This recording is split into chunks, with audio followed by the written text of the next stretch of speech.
বাবা ব্রেসলেট তো প্লাস্টিক। তাহলে পাপা এখন কি উপায়? টেনটে না, কয়লা দিয়ে দাঁত মোড়াও। এতে আছে প্লাস্টিক যুক্ত পেস্ট, এর মধ্যে আছে 2 কেজি প্লাস্টিক, দাঁতে লাগান দাঁত পরিষ্কার হয়ে যাবে। হ্যাঁ, কি আর পেস্ট টেস্ট?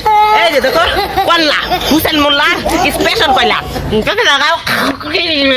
10টা বাজে গেছে গা, ছোট বাচ্চা কুম্বালা উঠবতে, দাঁত মুখ কুম্বালা মরাইবতে। কি হয়েছে বাবা? দাঁতে ব্যথা। কেছে গন্দা এ ব্রাশ দিয়ে দাঁত মরাইছে। আমরা কালে ছাই দিয়ে দাঁত মরাইছি, ওগুলো এইটা কামড় দিলে এই গুড়া গুড়া হয়ে যায়।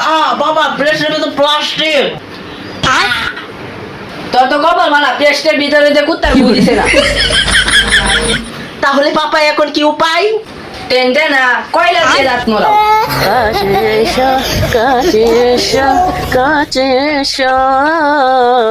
কয়লা ঝকঝক করে দাঁত। দেখো বাবা কত সুন্দর হয়েছে দাঁত।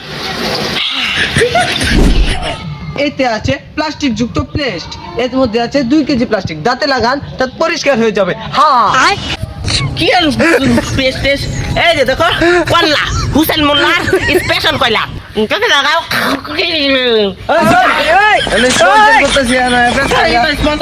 প্লাস্টিক এগুলো নয়, এই যে দেখো কয়লা, হুসেন মোল্লার কয়লা, কাকে লাগাও। একবারে পরিষ্কার।